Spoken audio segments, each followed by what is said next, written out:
माध्यम से थंबनेल के माध्यम से आप समझ गए होंगे कि हम आपके लिए क्या जानकारी कराते हैं पर डे। और आपको पता होनी चाहिए हम आपको एमपी आबकारी आरक्षक की पीवाई के प्रश्नों के माध्यम से तैयारी करवा रहे हैं। और आपको बता दें, अगर आप पिछले ईयर के प्रश्नों के माध्यम तैयारी करते तो आपकी तैयारी बेहतर हो पाएगी। यहाँ पर आपको मैथ्स का, रीजनिंग का, जीके जीएस का, साइंस का चारों पोर्शन आपको कवर हो रहा है। ध्यान रखें, आप लोग बिल्कुल देखना चाहते हैं तो हमारे चैनल के प्लेलिस्ट का नाम रहेगा एमपी आबकारी आरक्षक पीवाई की कक्षाएं 2025-26 करके प्लेलिस्ट डला, जहां पर आपको मिल जाएगा। और आपको हमने अभी तक 20 फरवरी का, 21 फरवरी का और 22 फरवरी की पहले तारीख के तीनों शिफ्ट, दूसरे की तीनों शिफ्ट और तीसरा तारीख का आप देख पा रहे होंगे पहला शिफ्ट का हमने जीके जी साइंस कवर करके रख चुके हैं, देखिएगा। और इस वीडियो के माध्यम से आपको हम 22 फरवरी का शिफ्ट नंबर सेकेंड का, जिसमें 35 प्रश्न आएंगे, 20 प्रश्न आपका जीके जीएस का रहेगा, 15 प्रश्न आपका साइंस का रहेगा। तो पहले पार्ट में आपको जीके जीएस मिलेगा, सेकंड पार्ट साइंस। तो हर विद्यार्थी नए होता है या हमें देखता है तो उसको जानकारी बताना पड़ता है कि हमारे चैनल में किस प्रकार डाटा उपलब्ध है। चलिए, तो जानकारी समाप्त होती है। आपको पिछले के प्रश्नों के माध्यम से आइडिया लग जाएगा कि यार प्रश्न कैसे आते हैं या किस प्रकार के टॉपिक के प्रश्न आएंगे, क्योंकि पेपर बनाने वाला 2023 की भर्ती परीक्षा का पेपर अवश्य देखेगा और उसी के अकॉर्डिंग आपका एग्जाम का प्रश्न आएगा, देखिए बराबर बनाएगा। देखिए चलते हैं, पहला प्रश्न आप देख पाएंगे 1 से लगा के 20 तक। निम्नलिखित में से कौन सी पुस्तक अमर्त्य सेन द्वारा लिखी गई? याद रखें, आपको बताऊं अभी तक मैंने जितने भी शिफ्ट कवर कराया हूं, हर शिफ्ट में हर तारीख का हर पहला प्रश्न आपको पुस्तक का आया है, याद रखिएगा। तो याद रखें, आप देख पाएंगे यहाँ पुस्तक अमर्त्य सेन का पूछ रहा, याद रखें ऑप्शन सी आपका राइट हो जाएगा कि होम इन द वर्ल्ड, उनकी पुस्तक याद रखेंगे। ठीक है, किसकी? डॉक्टर अमर्त्य सेन, याद रखेंगे। इन्हें आप नोबेल पुरस्कार भी मिल चुका, याद रखिएगा। ठीक है, चलिएगा। तो आपको याद होनी चाहिए होम इन द वर्ल्ड उनकी पुस्तक का नाम है, और हर चैप्टर में एक प्रश्न आपको पुस्तक का आएगा जी, आप गार्ड बंद के रख लो। अगला प्रश्न ऑप्शन देख सकते हैं आप लोग, पहला, दूसरा, तीसरा, चौथा। इस प्रकार से नेक्स्ट प्रश्न आप देखेंगे कि किस राज्य सरकार ने गिद्ध संरक्षण के लिए राज्य स्तरीय समिति शुरुआत की? आपको पता होनी चाहिए समिति से संबंधित प्रश्न, समिति किस रूप, समिति का काम क्या है, गठन कब हुआ है, उसका अध्यक्ष कौन है, वह किस उद्देश्य से गठित किया गया है, जी आपको पढ़ना पड़ेगा। हर चैप्टर में समिति का प्रश्न आ रहा है। तो ऑप्शन देखेंगे आप लोग, यहाँ पर हमें देख रखा केरल, कर्नाटक, आपका आंसर राइट होगा तमिलनाडु। ठीक है, तो तमिलनाडु सरकार ने गिद्धों के संरक्षण के लिए समिति लॉन्च किया है, एक राज्य स्तर की, जो उनका संरक्षण व देख रेख करेगी, समझे। चलिए, अगला ऑप्शन आप प्रश्न देखेंगे, प्रश्न क्रमांक 3 नंबर का, शिफ्ट वही, तारीख वही है। अस्पाल समिति द्वारा निम्नलिखित में से किसकी समीक्षा की गई? तभी मैंने आपको बताया था कि समिति का प्रश्न आएगा, मतलब आएगा, पुस्तक का प्रश्न आएगा, समिति का प्रश्न आएगा, ये तो गारंटी 100% है, क्योंकि अभी तक हम जितने भी टॉपिक कवर शिफ्ट कवर किया है डे बाई, ऐसे ही प्रश्न मिल रहा है। तो याद रखेंगे, जो आप जो अस्पाल समिति है, इसका मेन उद्देश्य है स्कूल शिक्षा प्रणाली का समीक्षा करना। ठीक है, किस प्रकार से स्कूल शिक्षा प्रणाली चल रही है, उसमें क्या खामियां हैं, ये सब कौन पता लगाएगा? अस्पाल समिति। तो अभी तक हमें बहुत सारी समितियों का प्रश्न बन चुका है। पहला जनसंख्या नीति था, स्कूल शिक्षा संबंध शिक्षा प्रणाली था, निगम शिक्षा शासन प्रणाली था, फिर आपका था राष्ट्रीय आटो विधान समिति। ऑप्शन बी आपका राइट हो जाएगा, स्कूल शिक्षा प्रणाली की समीक्षा करना अस्पाल समिति का उद्देश्य या समीक्षा करना उसका काम है। नेक्स्ट प्रश्न देखेंगे आप लोग, बैंकिंग क्षेत्र में सुधार के लिए नरसिम्हन समिति फर्स्ट का गठन कब किया गया था? अभी मैंने आपको बोला था ना, समिति का प्रश्न आएगा, स्थापना कब हुआ है, उद्देश्य क्या है, उसके अध्यक्ष कौन थे। तो बैंकिंग सुधार के लिए एक समिति बनाया गया जिसका नाम क्या है? नरसिम्हन समिति फर्स्ट। इसका गठन पूछ लिया, याद रखें 1991। ठीक है, 1991 में इसका गठन हुआ था नरसिम्हन समिति का, जिसका उद्देश्य था बैंकिंग क्षेत्र सुधार करना। चलिए, ऑप्शन आप देख सकते हैं, पहला, दूसरा, तीसरा, चौथा। इस प्रकार से नेक्स्ट प्रश्न हमें मिल रहा है। आपको ध्यान रखना है, अभी तक आप पिछले शिफ्ट के डे बाई वीडियो नहीं देखें तो जाके देखें चैनल के प्लेलिस्ट में। और आप यकीन दिला दो विद्यार्थियों, इन टॉपिकों से बाहर प्रश्न नहीं आएगा, याद रखिएगा। नेक्स्ट प्रश्न आप देखेंगे, फोर्स द्वारा जारी, ठीक है, फोर्ब्स द्वारा जारी विश्व की 100 शक्तिशाली महिलाओं की सूची में भारत की वित्त मंत्री निर्मला सीतारमण का रैंक क्या? याद रखें, इसके पहले हमें पूछा था कि 100 सबसे शक्तिशाली महिलाओं की सूची में पहला कौन है, जी पूछा है, याद रखिएगा। तो याद रखेंगे फोर्ब्स, फोर्ब्स एक ऐसी संस्था है जो शक्तिशाली महिलाओं की सूची जारी करता है। याद रखेंगे, ये प्रश्न बनता है कि किस तरह का सूची जारी करता है, याद रखेंगे। तो अब पता होना चाहिए आपको, शक्तिशाली महिलाओं की सूची जारी करता है। तो याद रखें, भारत की वर्तमान वित्त मंत्री है, और उस समय जो करंट अफेयर ग्रुप में प्रश्न पूछा था, देश की भर्ती था, उस समय भी आपकी वित्त मंत्री यही थी। तो वर्तमान में याद रखें वही है। इनका जो क्रमांक है वो उस समय 36 था। ठीक है, चलिएगा। 23 पेपर हुआ था, याद रखें। तो आपको 21 और 22 का अधिकांश प्रश्न पूछा था करंट अफेयर। इस बार 25 जुलाई एग्जाम स्टार्ट होने वाला है, तो आपका 25 का पूछेगा, 24 का भी, 23 का पूछेगा। चलिए, तो इस प्रकार से आपको ऑप्शन पहला, दूसरा, तीसरा आप देख सकते हैं। नेक्स्ट प्रश्न आप देख पा रहे होंगे 6 नंबर का। अगर आपको ब्लर होता हो ध्यान रखिए, थोड़ा क्वालिटी बढ़ा लीजिएगा। अक्टूबर 2022 में ब्राजील का नया राष्ट्रपति किसे चुना गया था? तो इस प्रकार से हमें प्रश्न इंगित कर रहा है कि नियुक्तियां संबंधित चाहे अंतर्राष्ट्रीय स्तर की हो चाहे राष्ट्रीय स्तर की नियुक्तियां हो, आपको प्रश्न पूछेगा। तो लूला दा सिल्वा, याद रखेंगे, लूला दा सिल्वा जो आपके उस समय 2022 में ब्राजील के नए राष्ट्रपति बने थे। मैं आपको पहले बता चुका हूँ कि 2023 की भर्ती है, तो थी, उस समय पेपर हुआ था। तो 22-21 का पूछा था करंट अफेयर, तभी 25 का है, तो 23-24 का पूछेगा ना, 25 का पूछेगा। नेक्स्ट 7 नंबर का प्रश्न हमें कहता है, देखिएगा, नगर वन बनाने के लिए निम्नलिखित में से कौन सी योजना शुरू की गई? नगर वन बनाने के लिए भारत सरकार द्वारा कौन सी योजना शुरू की गई? याद रखेंगे, तो नाम के जैसा उसका काम भी है। तो ऑप्शन आपका पहला राइट हो जाएगा, नगर वन योजना। ठीक है, चलिएगा। नेक्स्ट ऑप्शन देख सकते हो आप लोग, बी, सी और डी। इस प्रकार से नगर वन योजना ही लॉन्च किया गया है नगर वन बनाने के लिए। अगला देखेंगे आप लोग, प्रश्न क्रमांक 8, कस्तूरबा गांधी बालिका विद्यालय का शुभारंभ किस वर्ष हुआ था? तो आपको पता होनी चाहिए, कस्तूरबा गांधी हमारे महात्मा गांधी राष्ट्रपिता की पत्नी हुआ करती थी। तो कस्तूरबा गांधी बालिका विद्यालय का शुभारंभ किस वर्ष हुआ था? जो हमें प्रश्न पूछ रहा है, रखिएगा 2001, 2003, 2004। तो आप देखेंगे 2004 राइट आंसर हो जाएगा आपका सी, कि 2004 को कस्तूरबा गांधी बालिका विद्यालय का शुभारंभ किया गया था। समझे? चलिए, अगला प्रश्न देखेंगे आप लोग 9 नंबर का। लास्ट तक बने रहिएगा विद्यार्थियों, और भागना नहीं है, चिंता मत करिएगा, छोटा कोचिंग है, क्या पढ़ाएंगे आपको बता दें। जो डाटा दे रहे हैं 100% सही, सटीक और ऑथेंटिक है। जो एग्जाम में आ चुके वही पीडीएफ चल रहा है, और मैथ्स, हिंदी के साइंस सब हम प्रयास कर रहे हैं आपको उतराने का। इससे बाहर का टॉपिक का प्रश्न नहीं आएगा, लिख के रख लो, गारंटी से कहता हूँ। निम्नलिखित में से किस योजना का उद्देश्य कचरा मुक्त शहर है? देखिएगा, योजना का प्रश्न हमें पिछले चैप्टर में पूछा चुका है। तो योजना का नाम पूछ रहा है जिसका उद्देश्य क्या रखा गया है, कचरा मुक्त शहर। तो ऑप्शन आपका ए, बी, आपका डी राइट हो जाएगा। याद रखिएगा, स्वच्छ भारत मिशन, ये तो आप पूरे देश के लिए, लेकिन शहरी चरण 2, ठीक है, याद रखिए आपका राइट आंसर होगा। तो स्वच्छ भारत मिशन शहरी चरण सेकेंड, इस योजना का उद्देश्य क्या है? कचरा मुक्त शहर की, शहर को पूरी तरह से कचरा मुक्त कर, कचरा तो उत्पन्न होगा लेकिन प्रयास करना है कचरा मुक्त शहर। ठीक है, तो स्वच्छ भारत मिशन कचरा शहरी चरण सेकेंड नाम से लॉन्च किया गया है, इसका उद्देश्य है। नेक्स्ट देखेंगे आप लोग 10 नंबर का। निम्नलिखित में से कौन एकमात्र महिला अलवर थी? इस प्रकार से आपको निर्गुण संत, सगुण संत, अलवर संत, तो इस प्रकार से हमें प्रश्न पूछ रहा, रखिएगा। अभी रविदास का प्रश्न पूछा था, और भी हमें प्रश्न पूछा, सूरदास ने आपका फिर है, सूरदास का प्रश्न पूछा था, रविदास का प्रश्न पूछा है, और क्या पूछा था आपको, इस प्रकार से आपको प्रश्न पूछ रहा है, याद रखें, संतों के बारे में। तो निम्नलिखित में से कौन एकमात्र महिला अलवर थी?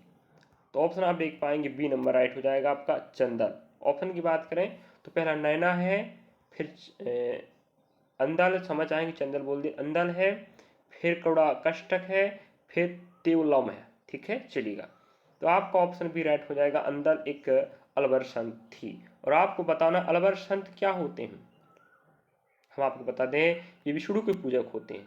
समझे? विष्णु, शिव, अलग अलग पूजा करने वालों को हम अलग अलग नाम से बुलाते हैं। अलवर मतलब होते हैं विष्णु की पूजा करने वाले।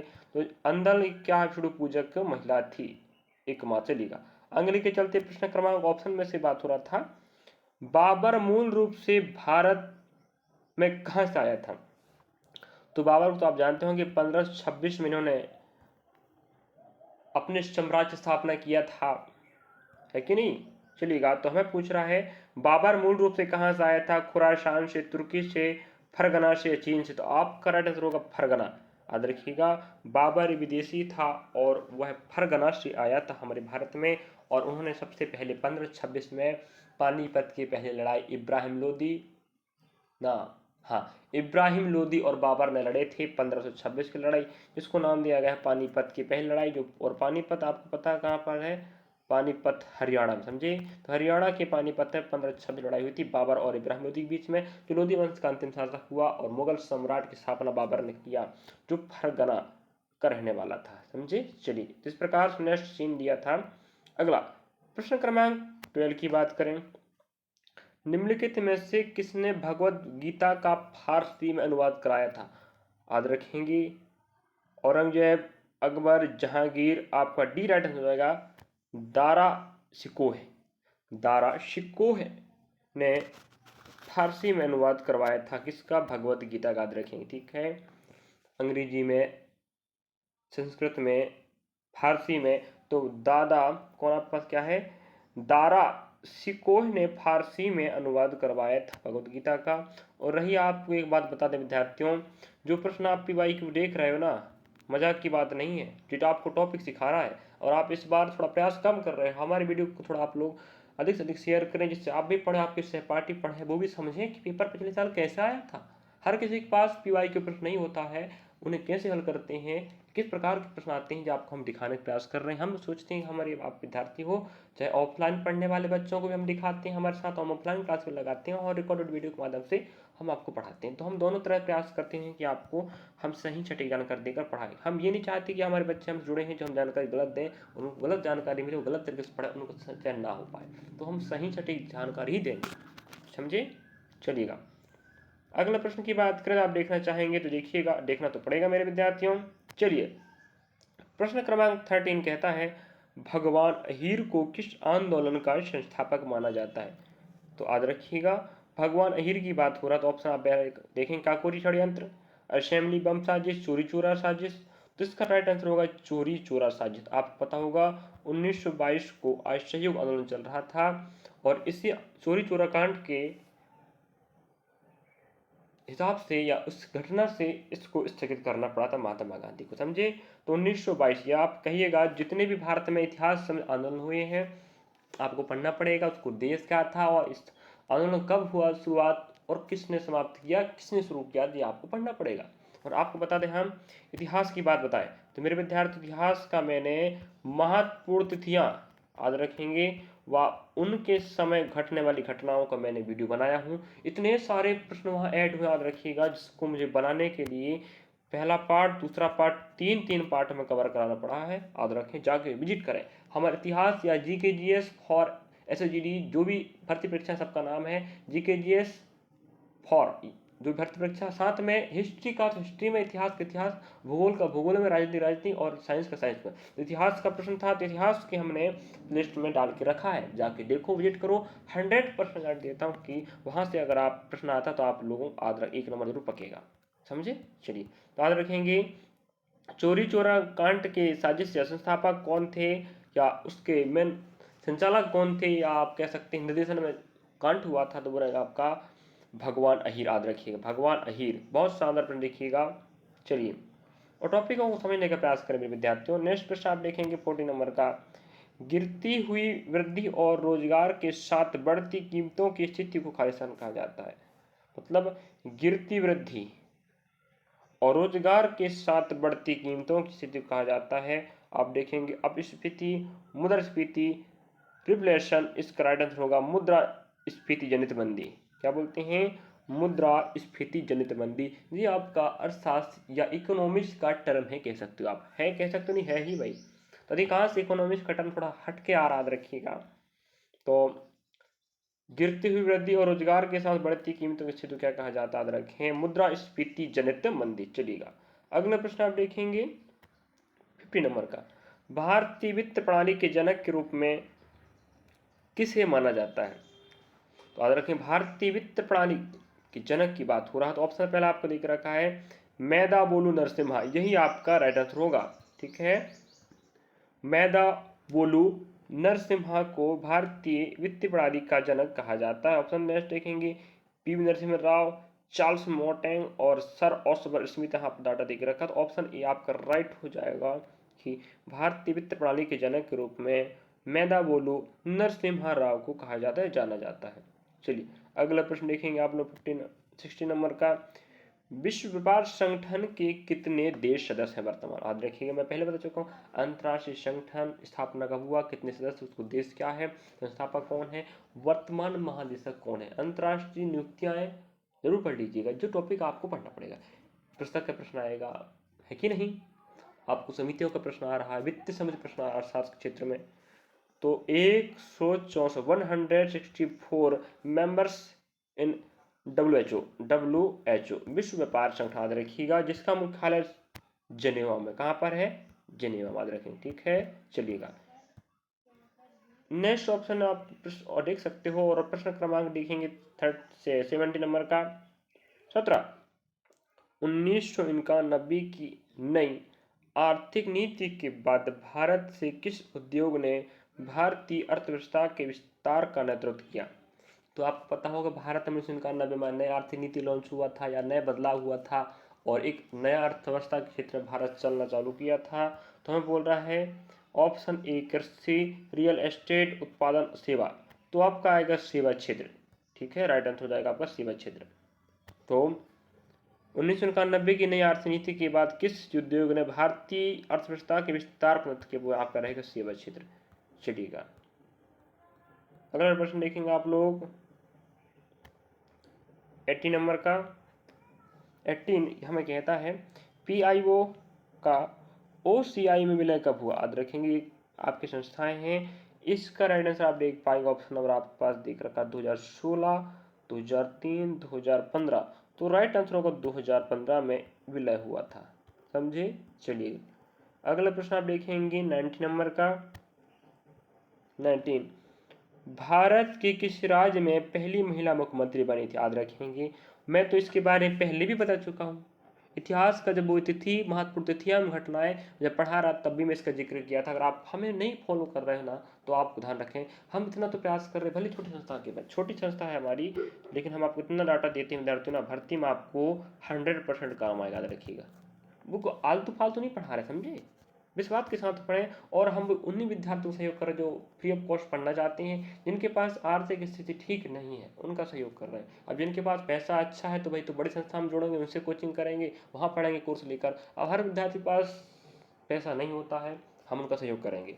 और देखिएगा, जो विद्यार्थी हम देखेगा ना, वो अच्छे से कवर कर पाएगा, बस उसे हमारे अनुसार चलना पड़ेगा, देखिएगा। तो आपका ऑप्शन रहेगा उत्तर प्रदेश, आप राइट। और कौन बनी थी आप पता होनी चाहिए, बोलिएगा, हम आपको सुचेता कृपलानी, कौन, सुचेता कृपलानी, याद रखेंगे, ठीक है। ये भारत की पहली महिला मुख्यमंत्री है और उत्तर प्रदेश सरकार में बनी थी, तो जी आपका राइट आंसर हो जाएगा। नेक्स्ट आप देखना चाहेंगे प्रश्न क्रमांक 20 नंबर का। 20 सांप्रदायिक सद्भाव के लिए राष्ट्रीय प्रतिष्ठान का प्रशासनिक निरीक्षण किसके द्वारा किया जाता है? तो सांप्रदायिक सद्भाव के लिए राष्ट्रीय प्रतिष्ठान का प्रशासनिक निरीक्षण कौन करता है? रखिएगा, गृह मामलों के मंत्रालय, या कह सकते हैं गृह मंत्री करेगा भाई। तो गृह मामलों के मंत्रालय द्वारा निरीक्षण किया जाता है। तो आप देखेंगे 21 का प्रश्न आपको जो मिलेगा साइंस का। चलिए, तो मुझे उम्मीद है कि हमने इस वीडियो के माध्यम से आपके लिए शानदार डाटा लेकर आए थे, और हर बच्चे परीक्षा याद रखेंगे आपको बहुत सहयोग करने वाला है। तो ये रहे आपके टॉप 20 प्रश्न हमने कवर कराया है। बड़ी मेहनत और समय लगता है विद्यार्थियों को समझाने बताने में, और हम ऑफलाइन में क्लास लगाते हैं, आपको पता है, बार बार बताना पड़ता है, तो वहाँ भी हम लगाकर आपके लिए समय निकालते हैं। हमसे बच्चे जुड़ रहे हैं पर डे, और हम उनका सहयोग कर सकें। चलिए, हम किसी तरह से आपका सहयोग कर पा रहे हैं तो वो भी अच्छी बात है। हमसे देखना चाहते हैं, देख सकते हो, पढ़ सकते हो, लिख सकते हो। चलिएगा, और आपको बता दें, बस मेहनत करते रहिएगा, मेहनत करते रहें, सफलता आपके कदम चूमेगी। बस ईमानदारी से कीजिएगा मेहनत, नहीं तो बस आप दिखावा कर रहे हैं कि हम मेहनत कर रहे हैं, मेहनत कर रहे हैं, और कुछ नहीं कर रहे हो, तो इसमें कहाँ वो सफलता मिलेगी भाई, ना मिलने वाली ना। रख हौसला वो मंजर भी आएगा, कहते हैं ना मंजिल मिलेगा मिलने का मजा भी आएगा। तो हौसला हमें रखना नहीं है, हौसला रखना है तब रखना जब हम ईमानदारी से मेहनत कर रहे हैं। ईमानदारी से मेहनत ही नहीं कर रहे हैं और कहते भगवान के भरोसे बैठे हैं, किस्मत के भरोसे कुछ नहीं होने वाला। समझे? चलिए, तो बिल्कुल वीडियो अच्छा लगा तो लाइक सब्सक्राइब शेयर करना भूले विद्यार्थियों। कमेंट कीजिएगा वीडियो कैसा लग रहा है। और हम जो भी टॉपिक अलग से पढ़ा रहे हैं महत्वपूर्ण वाले इतिहास भूगोल साइंस के, जो भी आपका खेल का जो भी माना जाए, जिस भी अध्याय जिस विषय के सब्जेक्ट की बात करें, तो आप लोग उसका चैनल का प्लेलिस्ट विजिट कर सकते हो। हर इतिहास का, खेल का, राजनीति का, भूगोल का, साइंस सबका प्लेलिस्ट बना है, जाकर विजिट करें। और आपको बता दें हम NTPC और ग्रुप डी की भी तैयारी करवा रहे हैं, जहां पर अभी हम स्टॉप दे के रखे हैं। आप MP आबकारी के चक्कर में 70-80 वीडियो वहाँ बन चुके हैं, जाके देख सकते हो। मैथ्स का, रीजनिंग का, GK GS का और साइंस का वीडियो वहाँ पर अपलोड हो रहे थे। अभी थोड़ा विराम लेके बैठे हैं, तो मिलेंगे नेक्स्ट पार्ट में। Thank for watching. पढ़ते रहे, लिखते रहे, हम आपके साथ हैं और हर समय आपको सही जानकारी देकर तैयारी करवाना हमारा मकसद है, सफलता दिलवाना हमारा मकसद है।